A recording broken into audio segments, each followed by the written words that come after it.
जय श्री कृष्णा दोस्तों, स्वागत है आप सभी का फिर से हमारे YouTube चैनल जिंदगी का ज्ञान में। दोस्तों, मुनि अष्टावक्र राजा जनक से आगे कहते हैं कि मुक्त पुरुष सभी परिस्थितियों में संतुलित और स्थिर रहते हैं। वे किए गए और करने योग्य कार्यों में संतुष्ट होते हैं तथा सभी के प्रति संभाव रखते हैं। तृष्णा के अभाव में वे किए गए या न किए गए कर्मों को स्मरण नहीं करते। सच्ची मुक्ति वही प्राप्त करता है जिसे ज्ञान हो जाता है, जबकि अज्ञान से ग्रस्त व्यक्ति बंधनों में जकड़ा रहता है। वह इच्छा, वासनाओं और अहंकार से पीड़ित होकर मानसिक अस्थिरता का शिकार होता है। जो व्यक्ति इन बंधनों से मुक्त हो चुका होता है वही वास्तविक रूप से संतुलित और स्थिर रहता है। वह किए गए और किए जाने योग्य कर्मों में पूर्ण संतोष पाता है, न तो अतीत के कार्यों को लेकर चिंतित होता है, न ही उन पर पछतावा करता है और न ही उनसे प्रसन्नता प्राप्त करता है। उसे भविष्य के कार्यों के प्रति कोई आसक्ति, फल की इच्छा नहीं होती। वह कर्मों को स्वाभाविक रूप से करने में ही उचित मानता है और सभी परिस्थितियों में समान भाव रखता है। जिसने तृष्णा को त्याग दिया है, किए जाने योग्य कर्मों में पूर्ण संतोष पाता है, न तो अतीत के कार्यों को लेकर चिंतित होता है, न ही उन पर पछतावा करता है और न ही उनसे प्रसन्नता प्राप्त करता है। उसे भविष्य के कार्यों के प्रति कोई आसक्ति, फल की इच्छा नहीं होती। वह कर्मों को स्वाभाविक रूप से करने में ही उचित मानता है और सभी परिस्थितियों में समान भाव रखता है। जिसने तृष्णा को त्याग दिया है वह किए और न किए गए कर्मों की स्मृति नहीं रखता, जबकि जिसकी तृष्णा बनी रहती है वही लाभ और हानि का हिसाब करता रहता है। जिसे कुछ प्राप्त करने की इच्छा हो वह प्रयास करता है, लेकिन ज्ञानी को ना कुछ पाना होता है और ना ही कुछ छोड़ना। इसलिए ना वह किसी बात पर पछताता है, ना ही हर्ष और गर्व का अनुभव करता है। ऐसी ही स्थिति को परम अवस्था कहा गया है। अष्टावक्र आगे कहते हैं कि मुक्त पुरुष के लिए ना तो सम्मान सुखद होता है और ना ही अपमान कष्टदायक। ना वह आलोचना से विचलित होता है, ना प्रशंसा से प्रसन्न होता है। ना मृत्यु उसे भयभीत करती है, ना जीवन उसे विशेष आनंद देता है। जिसकी मन स्थिति प्रशंसा और निंदा से प्रभावित होती है वह वास्तव में ज्ञानी नहीं बल्कि अहंकार से ग्रस्त व्यक्ति होता है। जो व्यक्ति निंदा सुनकर क्रोधित हो जाता है और प्रशंसा से प्रसन्न हो जाता है, वह सबसे अधिक प्रभावित होने वाला अज्ञानी होता है। वही मुक्त पुरुष न मृत्यु के समय व्याकुल होता है, क्योंकि वह उसे प्रकृति का स्वाभाविक नियम मानता है, और ना ही जीवन से अति उत्साहित होता है। यह सभी मन की हलचल है, अस्थिरता के संकेत है, जिनसे वह अप्रभावित रहता है। सच्चा ज्ञानी ही वास्तव में मुक्त होता है। वह अपनी आत्मा में स्थित रहता है, जो शाश्वत और अमर है और जिसके लिए मृत्यु का कोई अस्तित्व नहीं होता। जो अज्ञानी शरीर को ही अपना अस्तित्व मानता है, उसी के लिए मृत्यु वास्तविक होती है, इसलिए वही मृत्यु से भयभीत होता है। अष्टावक्र आगे कहते हैं कि जैसे सूर्य की किरणें कहीं भी समान रूप से फैलती हैं, वैसे ही शांत चित्त व्यक्ति ना तो भीड़भाड़ वाले नगर की ओर भागता है, ना ही एकांत वन में जाने की आवश्यकता महसूस करता है। वह हर परिस्थिति और स्थान में संभव से स्थित रहता है। केवल वही व्यक्ति भागदौड़ करता है जो कुछ प्राप्त करना चाहता है, जिसमें वासना और तृष्णा होती है, चाहे वह सांसारिक इच्छाओं की हो या मोक्ष की लालसा की। सच्चा ज्ञानी वही होता है जिसने परम तत्व को जानने का लाभ प्राप्त कर लिया है, जिसे आत्मा का साक्षात्कार हो जाता है। जो परम तत्व को पा लेता है और मुक्त हो जाता है, उसकी सभी भागदौड़ स्वतः समाप्त हो जाती है।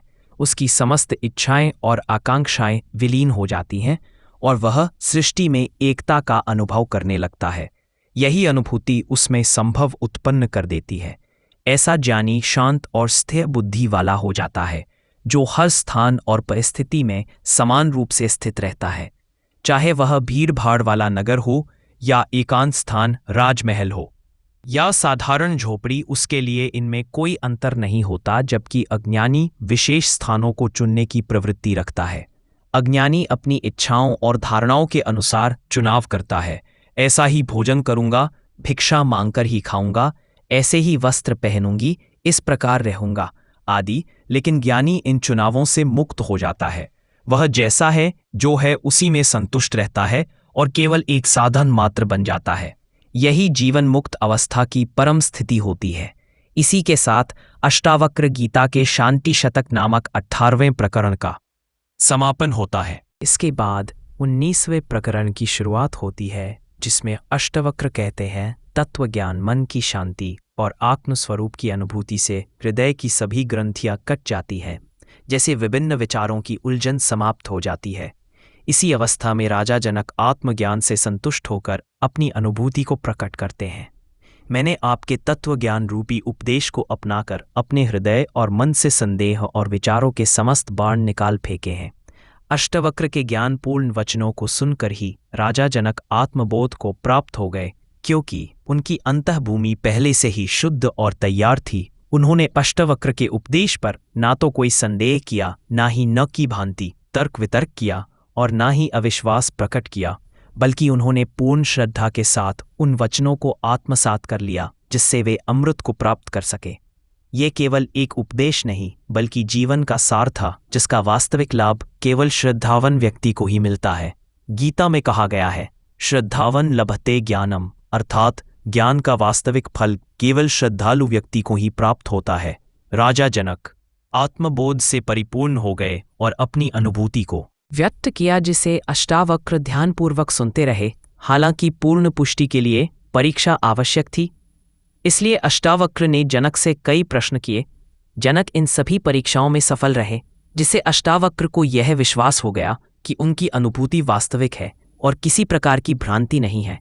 इसी कारण अष्टावक्र ने अष्टादश 18वें प्रकरण में आत्मज्ञान के रूप में शांति का उपदेश दिया। यह उपदेश उसी प्रकार है जैसे कोई गुरु विधिवत शिक्षा प्रदान करने के बाद शिष्य की परीक्षा लेता है और सफल होने पर उसे दीक्षांत संबोधन देकर विदाई देता है। साथ ही संसार में रहते हुए उचित कर्म करने की प्रेरणा देता है। आत्मज्ञान पर अष्टावक्र द्वारा दिए गए इस उपदेश से राजा जनक पूर्ण रूप से संतुष्ट हो गए। अष्टावक्र गीता जनक और अष्टावक्र के संवाद के रूप में आध्यात्मिकता का एक अद्वितीय ग्रंथ है, जिसकी तुलना किसी अन्य ग्रंथ से नहीं की जा सकती। तत्वबोध के विषय में इससे श्रेष्ठ और गहन कोई अन्य वक्तव्य नहीं पाया जाता। तत्व ज्ञान प्राप्ति के पश्चात अष्टावक्र राजा जनक को विदा कर रहे हैं, मानो दीक्षांत उपदेश पूर्ण हो चुका हो। अब 19वें और 20वें प्रकरण में राजा जनक अष्टावक्र के प्रति अपनी कृतज्ञता प्रकट कर रहे हैं। यह केवल एक औपचारिक धन्यवाद नहीं है, बल्कि उनकी आत्मिक अवस्था का वर्णन भी है, जो गुरु की कृपा से प्राप्त आत्मज्ञान रूपी गहन शल्य क्रिया के समान है। इस प्रक्रिया में सभी बाह्य एवं असंगत तत्व विलीन हो जाते हैं और केवल शुद्ध आत्मज्ञान शेष रहता है, जो वास्तविक स्वरूप का प्रतीक है।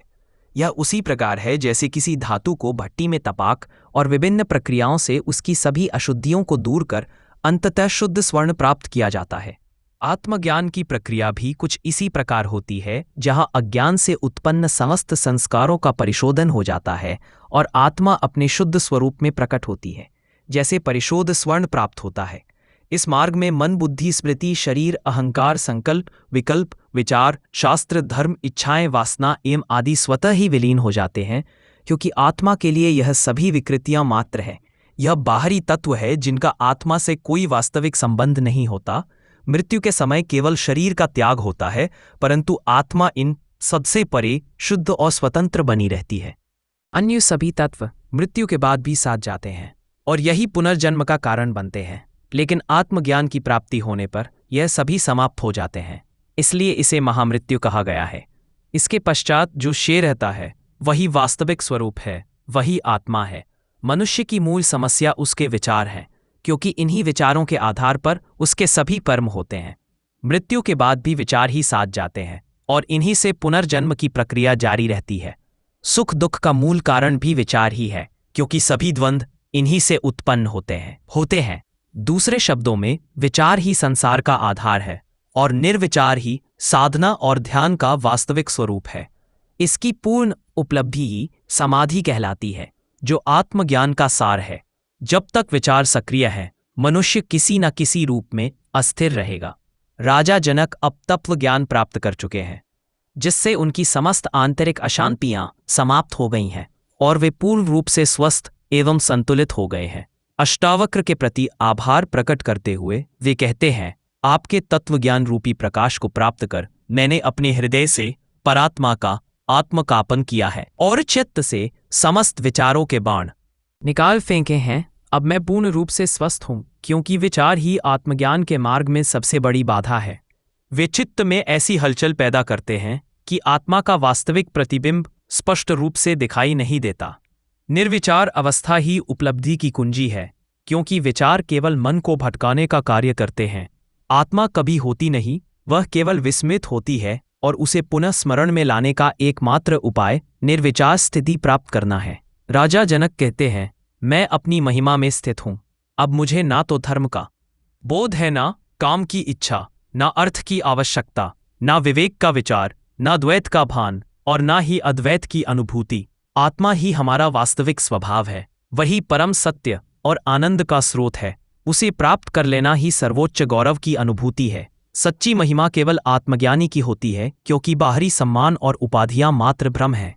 दूसरों द्वारा दी गई प्रशंसा एक छलावा है, क्योंकि जो सम्मान कोई देता है वह उसे कभी भी वापस ले सकता है। यदि बाहरी महिमा के आधार पर कोई स्वयं को महान समझने लगे, तो वह मात्र एक गुब्बारे की भांति फूल जाता है, जिसकी डोर किसी और के हाथ में होती है। जो मामा दूसरों के हाथों में हो, वे जब चाहे उसे छीन सकते हैं, और तब तुम्हारा सारा अभिमान समाप्त हो जाएगा। यदि कोई अपनी पहचान जमीन, जायदाद, धन संपत्ति, मित्रों, संबंधियों, पद या प्रतिष्ठा में देखता है, तो वह केवल बाहरी महिमा का भ्रम पाल रहा है। यह सभी चीजें दूसरों द्वारा दी गई हैं और जब चाहे छीनी जा सकती हैं। आज यदि लोगों ने तुम्हें वोट देकर राजा, प्रधानमंत्री या राष्ट्रपति बना दिया, तो यह सम्मान भी उन्होंने ही दिया है। लेकिन यदि उनके स्वार्थ पूरे नहीं हुए, तो वही लोग इसे पल भर में छीन भी सकते हैं। तो वही लोग तुम्हें फिर से नीचे गिरा देंगे, तुम्हारी प्रतिष्ठा मिट्टी में मिला देंगे, क्योंकि नियंत्रण उनके हाथ में है। तुम स्वतंत्र नहीं, बल्कि उनके अधीन हो चुके हो। वे तुम्हें बंदर की तरह नचा रहे हैं और तुम नाच रहे हो। इसी को तुम महिमा समझ रहे हो। लेकिन जनक कहते हैं, मैं अपनी वास्तविक महिमा में स्थित हूं। आत्मा ही असली महिमा है, और इसमें स्थिर होने से ही मैं महामहिम हूं। मेरी इस महिमा को कोई छीन नहीं सकता, क्योंकि यह मेरी अपनी उपलब्धि है, जिसे मैंने स्वयं प्राप्त किया है। यही एकमात्र सत्य और शाश्वत तत्व है, जो सदैव मेरा रहेगा। अन्य कोई भी वास्तव में मेरा नहीं हो सकता, क्योंकि वह कभी भी अलग हो सकता है।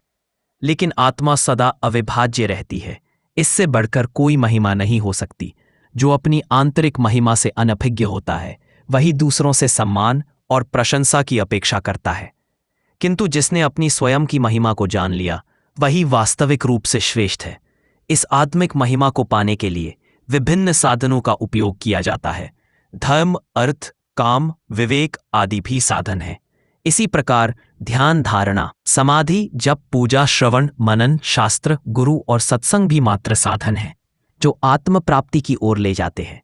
लेकिन जब उपलब्धि प्राप्त हो जाती है, तब इन साधनों की आवश्यकता नहीं रह जाती। आत्मज्ञान के बाद भी यदि इन्हें ढोपे रहना पड़े, तो वह एक नया बंधन ही बन जाता है। शास्त्रों में कहा गया है, उत्तीर्ण तु गते पारे नौकाया किम प्रयोजन।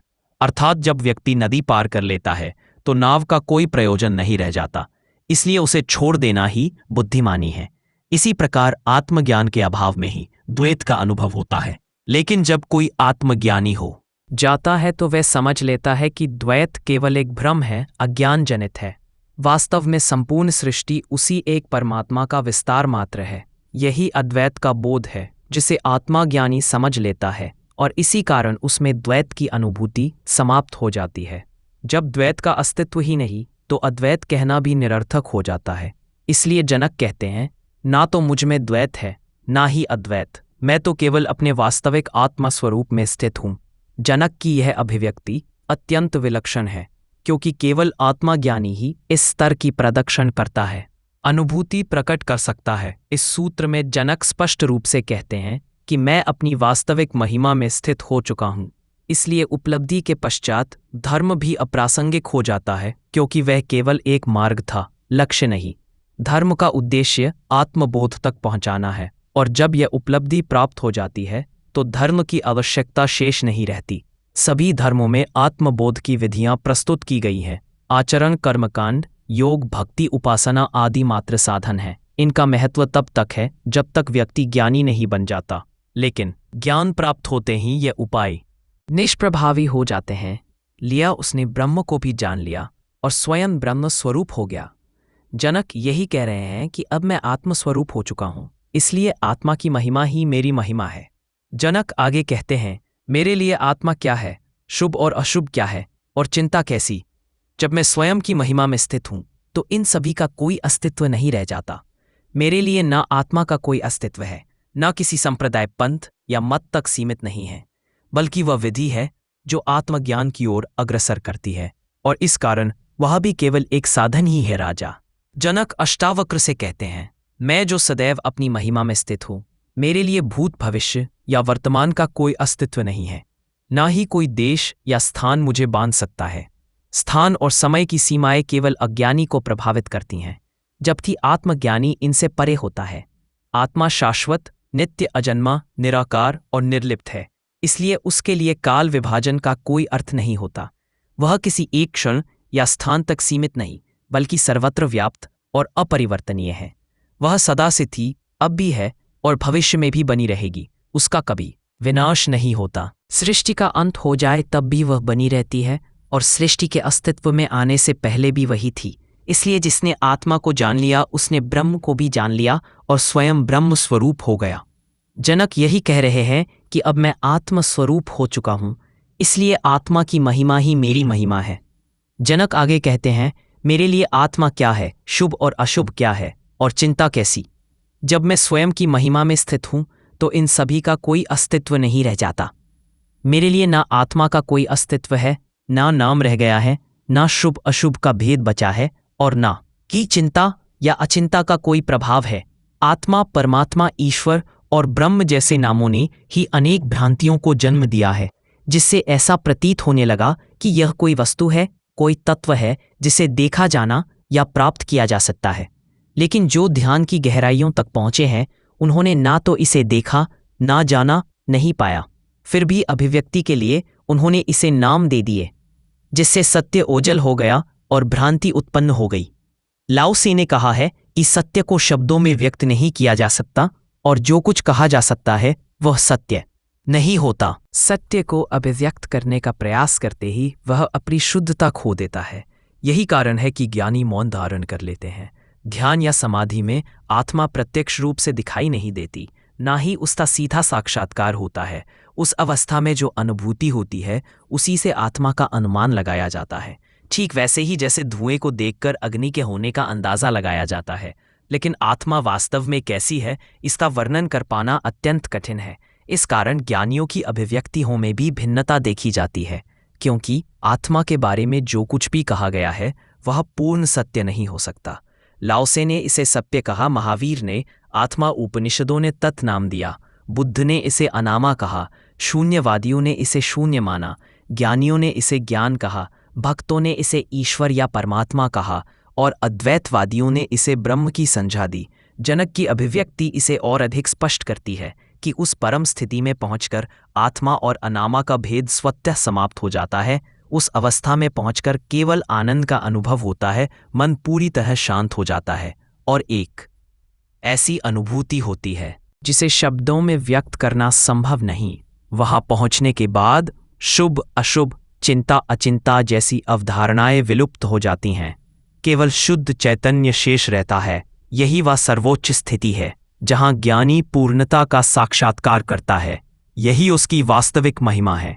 इसके अतिरिक्त किसी और प्रकार की महिमा का कोई अस्तित्व नहीं, जिसे शब्दों में व्यक्त करना संभव नहीं। वहां पहुंचने के बाद शुभ अशुभ, चिंता अचिंता जैसी सभी अवधारणाएं विलुप्त हो जाती हैं। केवल शुद्ध चैतन्य शेष रहता है। वही परम स्थिति जहां ज्ञानी पूर्णता का साक्षात्कार करता है। यही आत्मा का सत्य अनुभव होता है, जहां न कोई द्वंद्व है, न कोई इच्छा, केवल शांत, अचल, आनंदमय साक्षी भाव। इसी को कहते हैं परमात्मा से मिलन। तो दोस्तों, कैसी लगी ये वीडियो? अगर आपको अच्छी लगी हो तो एक लाइक अवश्य करें, और हो सके तो चैनल को सब्सक्राइब जरूर कर लें। धन्यवाद।